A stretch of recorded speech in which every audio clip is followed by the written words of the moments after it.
يا رب صل وسلم دائما أبدا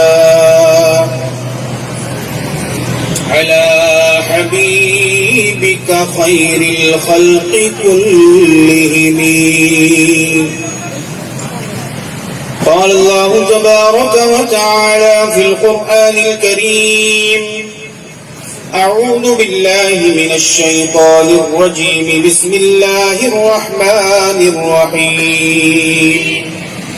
ومن يشاقق الرسول من بعد ما تبين له الهدى ويتبع غير سبيل المؤمنين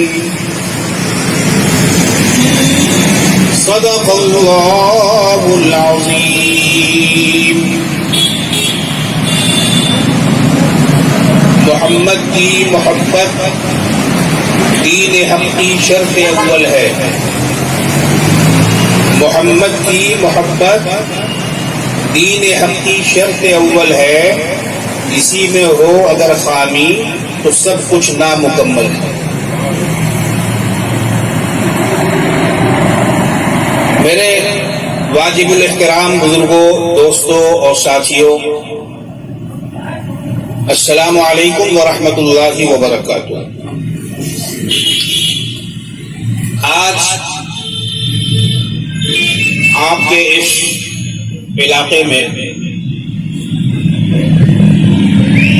جلسہ سیرت پاک کا انعقاد کیا گیا. حافظ و قاری مبین صاحب عظمتی اور حافظ و قاری عبدالجبار صاحب عظمتی، یہ دونوں حضرات اس جلسے کو منعقد کرنے میں سر فہرست رہے اور آپ حضرات نے بھی بڑھ چڑھ کر حصہ لیا. جو آپ کی موجودگی سے یہ ظاہر بھی ہو رہا ہے. میں پیچھے والے اپنے ساتھیوں سے گزارش کروں گا کہ وہ ذرا سامنے آنے کی زحمت گوارا فرما لیں.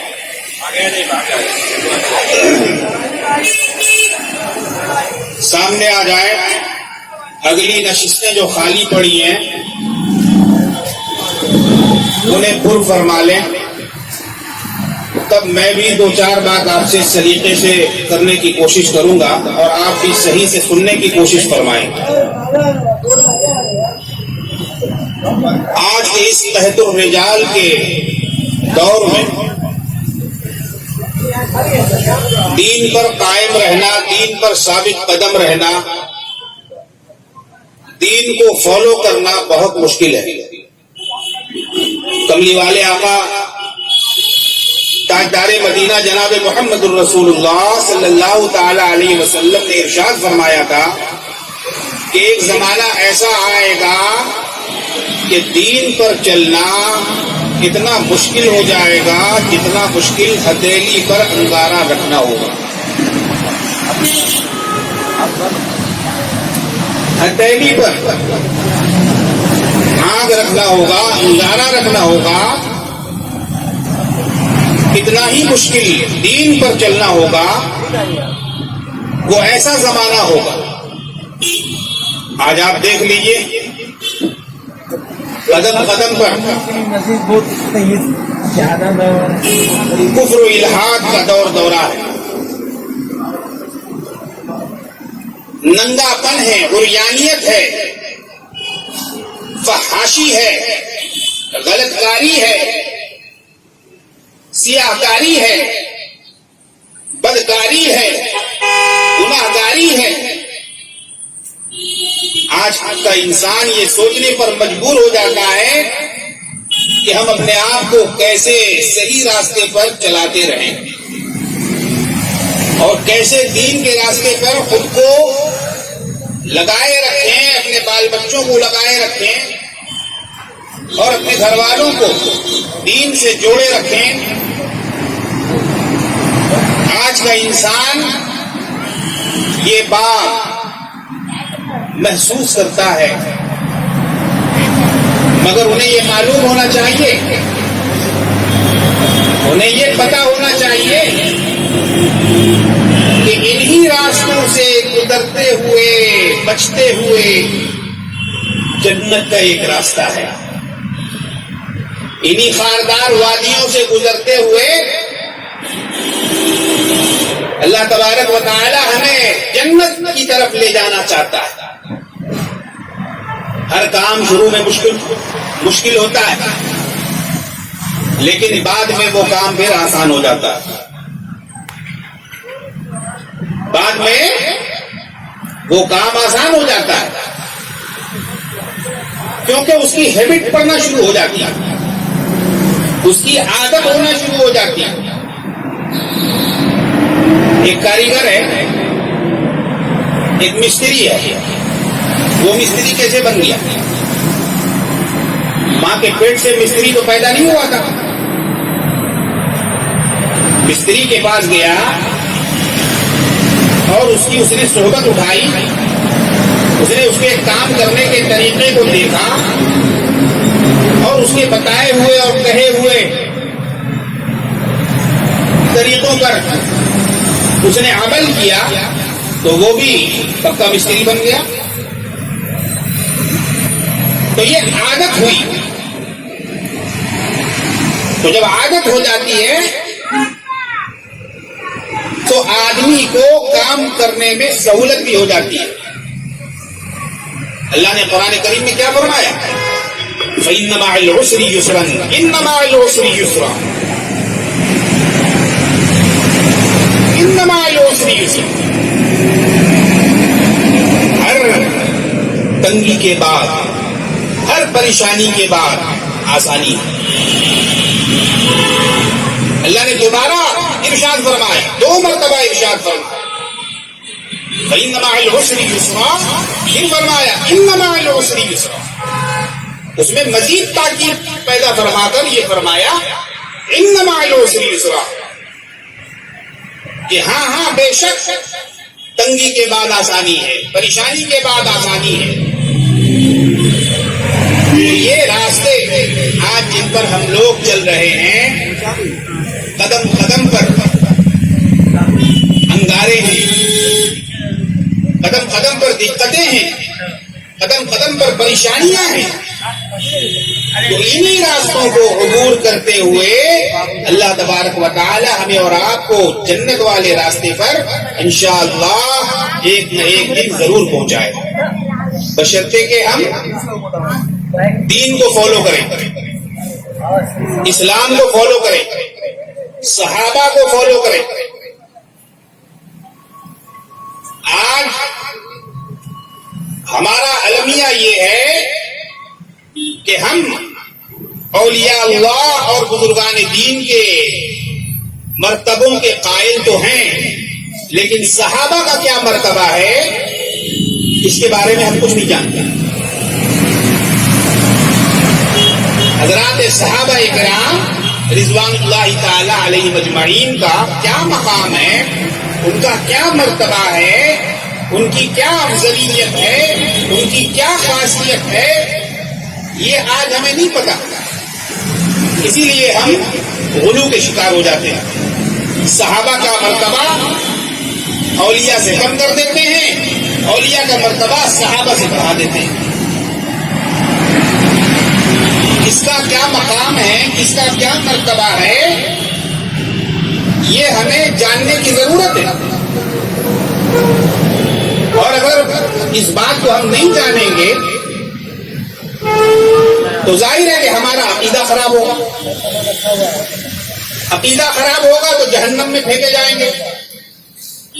یاد رکھیے، اس بات کو نوٹ کر لیجئے، اگر اعمال ہمارے خراب ہوں گے تو جنت کا دروازہ پھر بھی ہمارے لیے کھلا ہوا رہے گا۔ اگر عمل میں ہم خدا نخواستہ کوتاہی برت رہے ہیں، اگر عمل ہمارا زیادہ نہیں ہو رہا ہے، عمل میں اگر ہم گھسٹی ہیں، تو پھر بھی ہمارے لیے ایک دروازہ کھلا ہے۔ ہم جنت میں جا سکتے ہیں، اللہ تعالیٰ ہمیں بخش سکتا ہے، اللہ تعالیٰ ہمیں معاف کر سکتا ہے، اللہ تعالیٰ ہمیں جنت کا سرٹیفکیٹ عطا فرما سکتا ہے. لیکن اگر ہم عقیدے میں کمزور ہوئے، عقیدے میں پھسڈی ہوئے، عقیدہ اگر ہمارا خراب اور بدبودار ہوا تو یاد رکھیے چاہے ہم پھر جتنا بھی عمل کر لیں، جتنی بھی نمازیں پڑھ لیں، جتنا بھی روزہ رکھ لیں اور جتنی دفعہ بھی حج کر لیں، اتنا بھی خیرات کر دیں، صدقات کر دیں، غریبوں کو، یتیموں کو، مفلسوں کو، بیواؤں کو دیتے رہیں، لیتے رہیں، سب کچھ کرتے رہیں، لیکن اگر عقیدہ ہمارا خراب ہے تو یاد رکھیے ہمیں جہنم میں جانے سے کوئی نہیں بچا سکتا، جہنم میں جانے سے کوئی نہیں روک سکتا. میں آپ کو اس کی ایک مثال دیتا ہوں.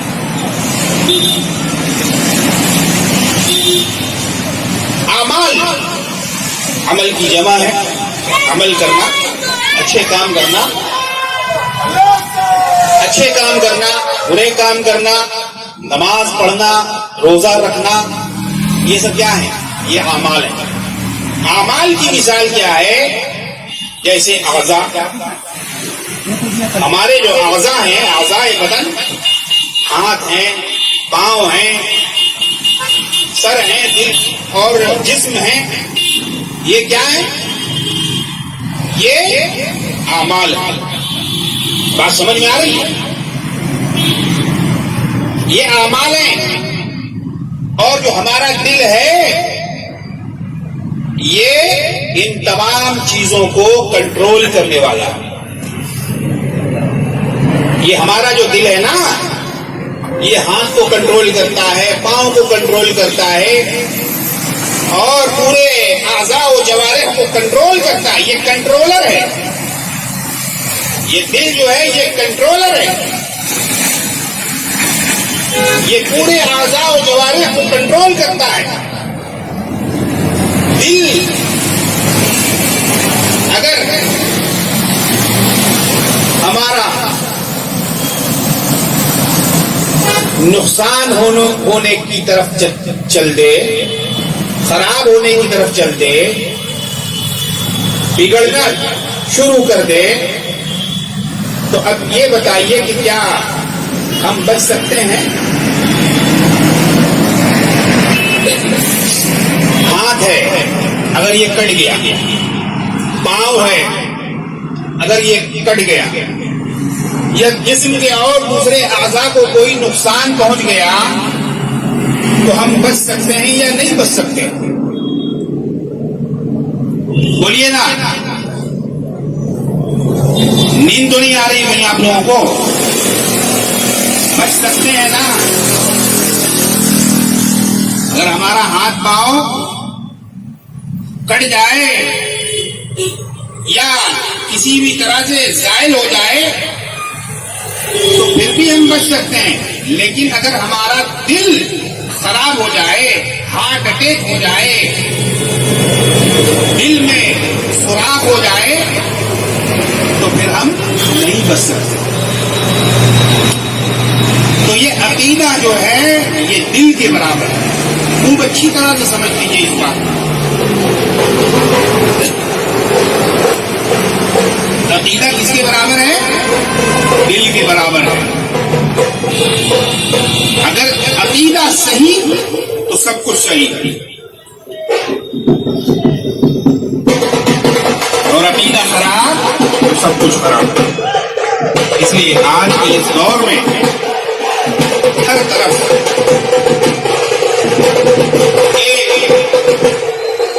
بے دینی کی وبا پھیلی ہوئی. آج کا مسلمان اللہ سے، رسول اللہ سے، دین سے، قرآن سے، صحابہ سے، ایمان سے بالکل پیچھے ہو گیا، بالکل پیچھے رہ گیا. صرف نام کا مسلمان بننے سے کام نہیں چلے گا، کام کا مسلمان بننا پڑے گا، کام کا مسلمان بننا پڑے گا اور صحیح مسلمان بننا پڑے گا۔ آج کا مسلمان کیسا ہے؟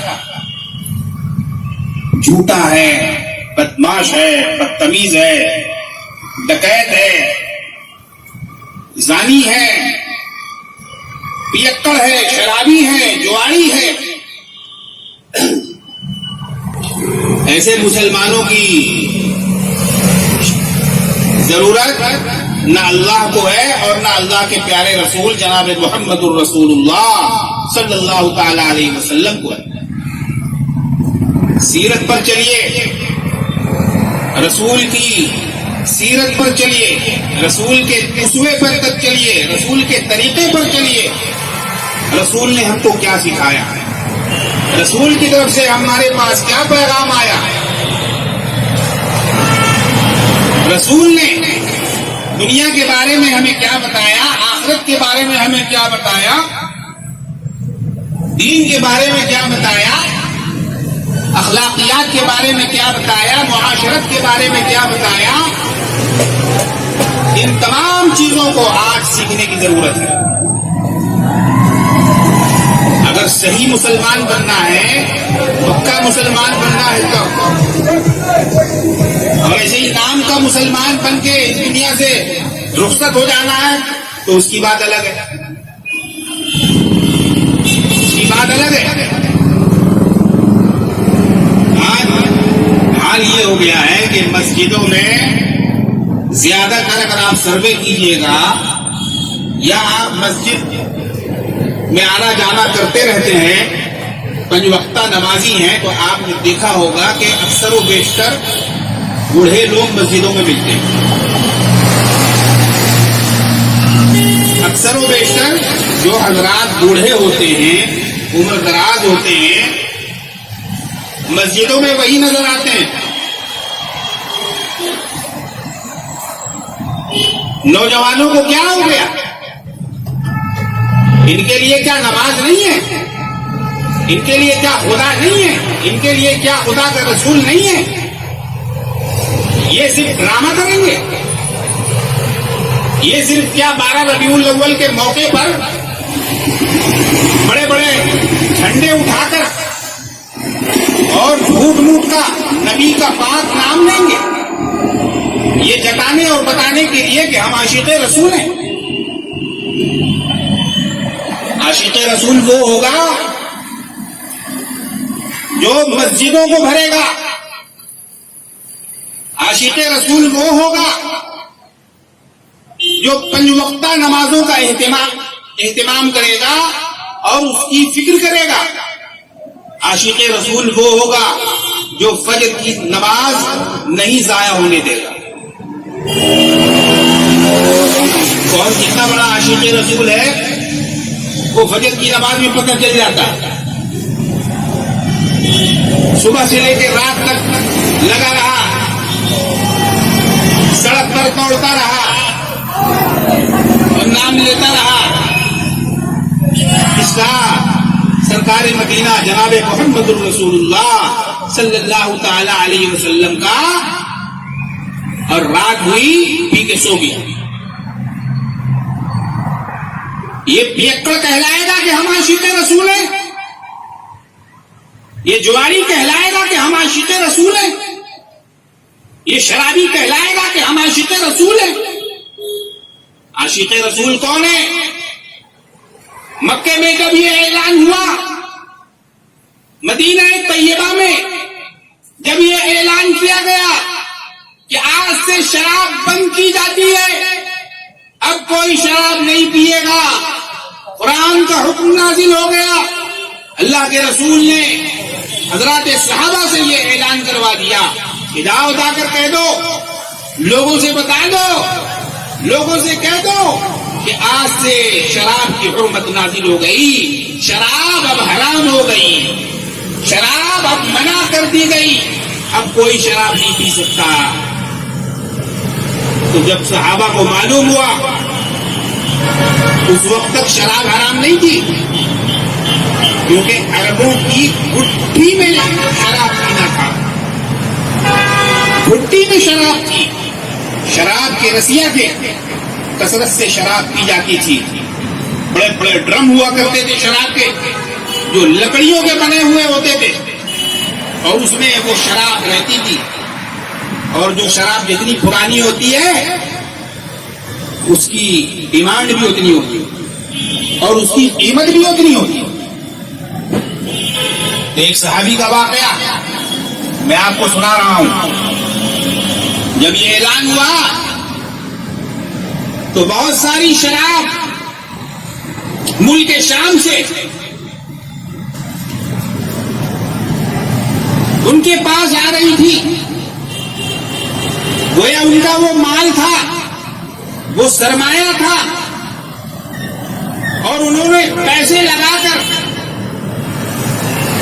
وہ شراب خرید کر مدینہ پاک میں لا رہے تھے، تجارت کی غرض سے، بیچنے کے لیے، فروخت کرنے کے لیے، اور راستے میں ہیں، آپ سفر میں ہیں، اور جب یہ بات سننے کو ملی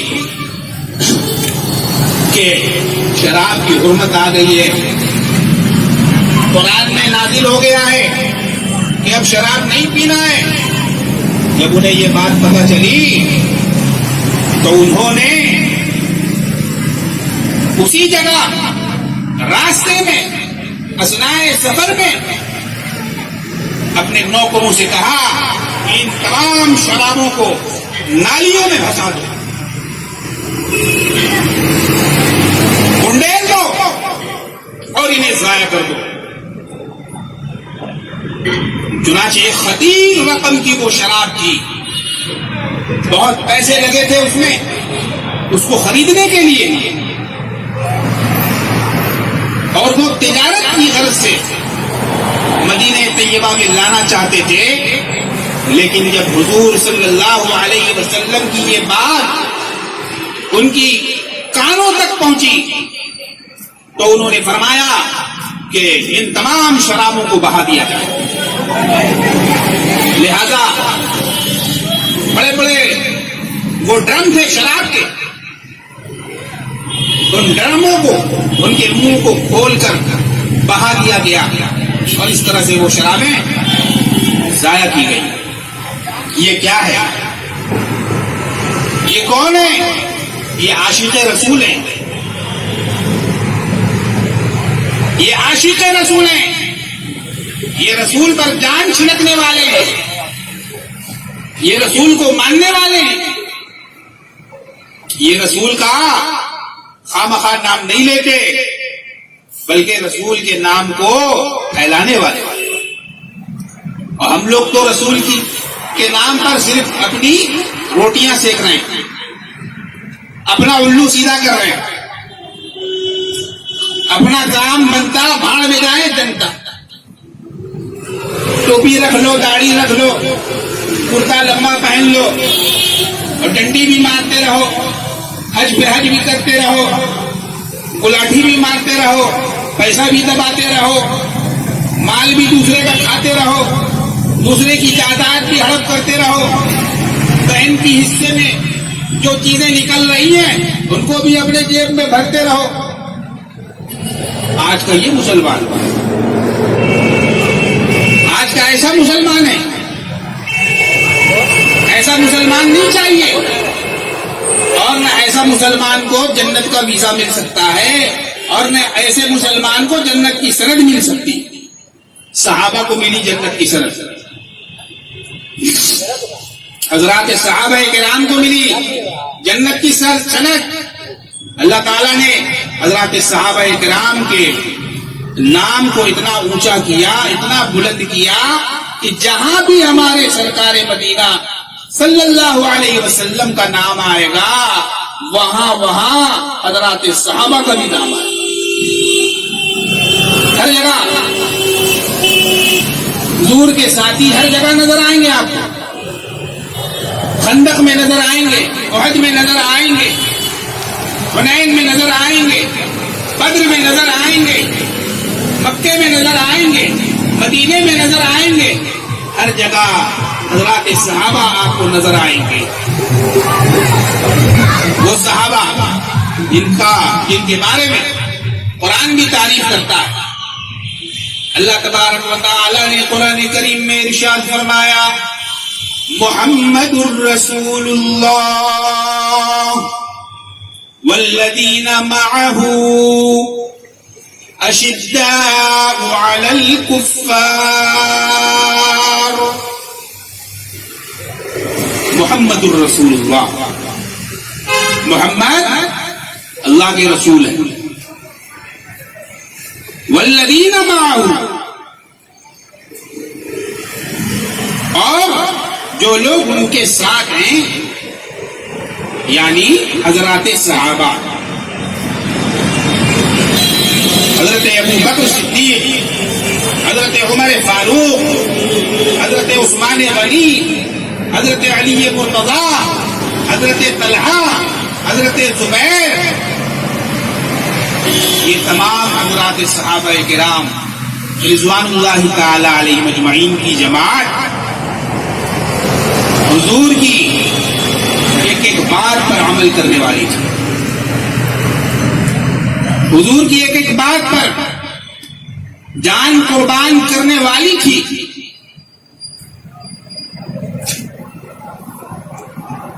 ایک موقع پر کملی والے آقا مدنی مولا جناب محمد الرسول اللہ صلی اللہ علیہ وسلم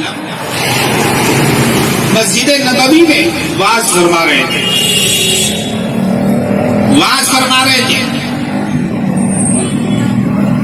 مجمع بہت تھا، لوگ بھرے ہوئے تھے. تو کسی بات پر سرکار دو عالم جناب محمد الرسول اللہ صلی اللہ تعالی علیہ وسلم نے فرمایا کہ بیٹھ جاؤ. تو حضرت عبداللہ بن مسعود رضی اللہ تعالیٰ عنہ مسجد نبوی کی طرف چلے آ رہے تھے اور بالکل دہلیز کے پاس تھے، دروازے کے پاس تھے. بس جیسے ہی آپ نے وہ آواز سنی بس وہیں بیٹھ گئے.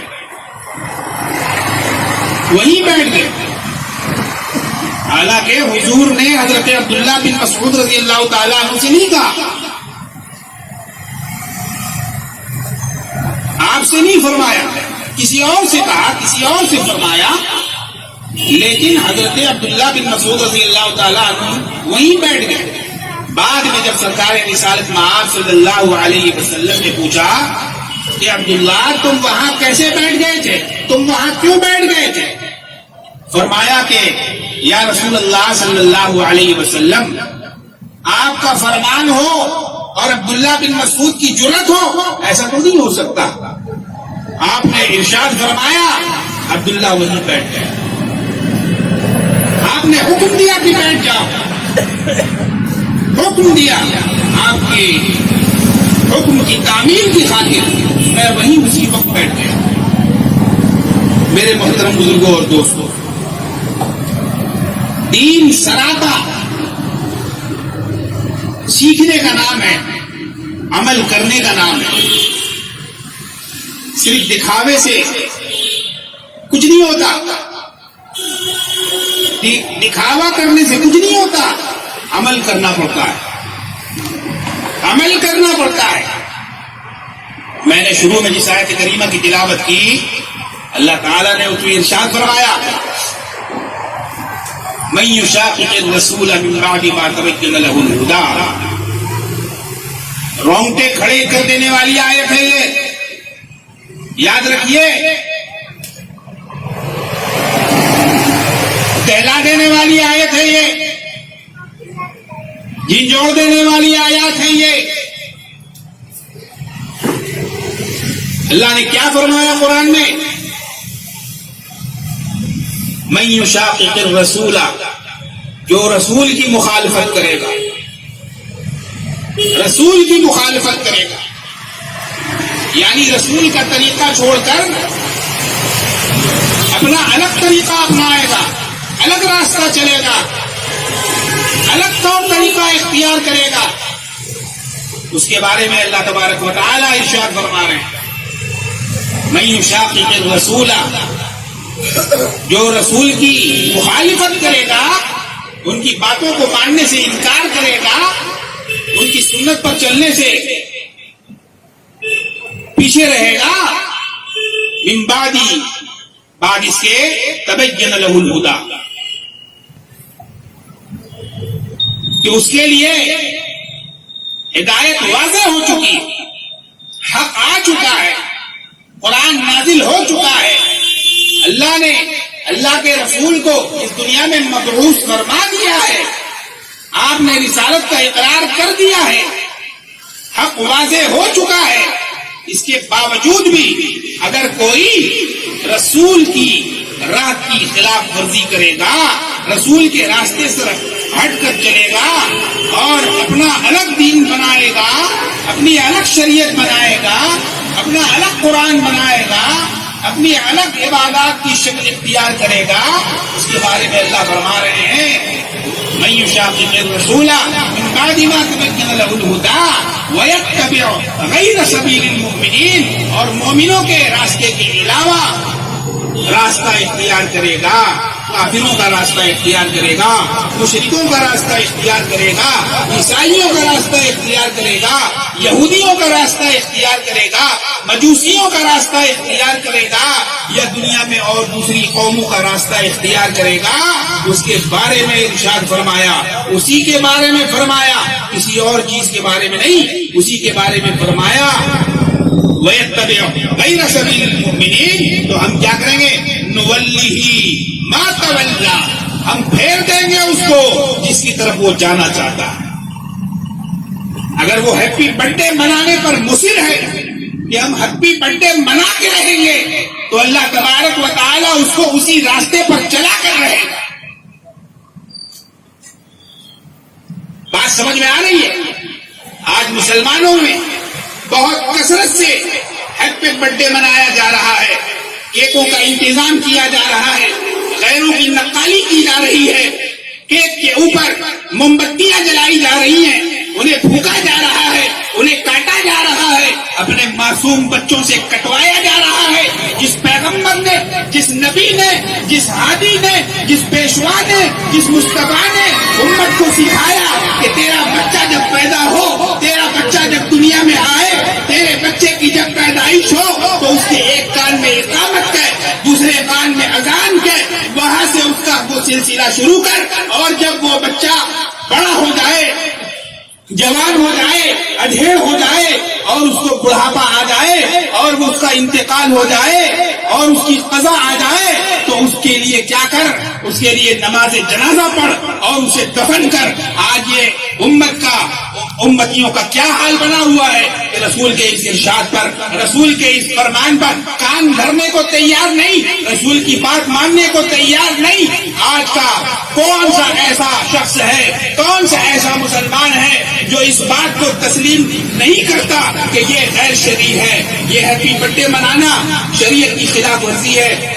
رسول اللہ نے ہمیں یہ نہیں سکھایا، رسول اللہ نے ہمیں یہ نہیں بتایا، رسول اللہ نے ہمیں اس سے دور رہنے کا حکم دیا، فرمایا من تشبہ بقوم فہو منہ، جو جس قوم کی نقل کرے گا، جو جس قوم کی راہ پر چلے گا، جو جس قوم کی نقالی اختیار کرے گا، جو جس قوم کے طریقے کو قبول کرے گا، فہو منہ، تو وہ اسی میں سے ہو جائے گا۔ آج ہم کس میں سے ہیں؟ ہم ذرا اپنا پوسٹ مارٹم کریں، ہم ذرا اپنا تجزیہ کریں، ہم ذرا اپنے آپ کو دیکھیں اور ہم اپنے آپ کو سمجھیں کہ ہم کس کے راستے پر چل رہے ہیں۔ کیا واقعی ہم اللہ کے رسول کے راستے پر چل رہے ہیں؟ کیا واقعی ہم قرآن کے راستے پر چل رہے ہیں؟ کیا واقعی ہم سنت کے راستے پر چل رہے ہیں، یا محض ٹوپی لگا کر گھوم رہے ہیں، لمبا کرتا پہن کر گھوم رہے ہیں، جبہ ٹبا پہن کر گھوم رہے ہیں، اور اپنے آپ کو ولی اللہ سمجھ رہے ہیں، اپنے آپ کو جنت کا ٹھیکیدار سمجھ رہے ہیں؟ میرے دوستوں، میرے بزرگوں، ایسا نہیں ہونا چاہیے۔ یہ صرف آپ کے اوپر ذمہ داری نہیں عائد ہوتی، یہ ہم علماء کے اوپر بھی ذمہ داری عائد ہوتی ہے۔ اگر ہم نے لمبے کپڑے پہن رکھے ہیں، ہماری اللہ کا فضل ہے کہ سنت والی داڑھی ہے، اور اگر ہم نے ٹوپی پہن رکھی ہے، یا اگر ہم کہیں کے امام ہیں، یا ہم کہیں کے معتمم ہیں، یا ہم کہیں کے ناظم ہیں، یا ہم کہیں کے بھی کچھ ہوں،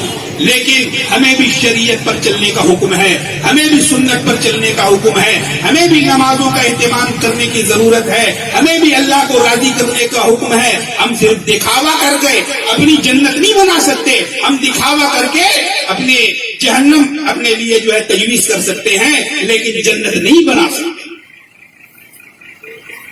یہ چیزیں صرف آپ کے اوپر نہیں عائد ہوتی، یہ چیزیں ہمارے اوپر بھی عائد ہوتی ہیں۔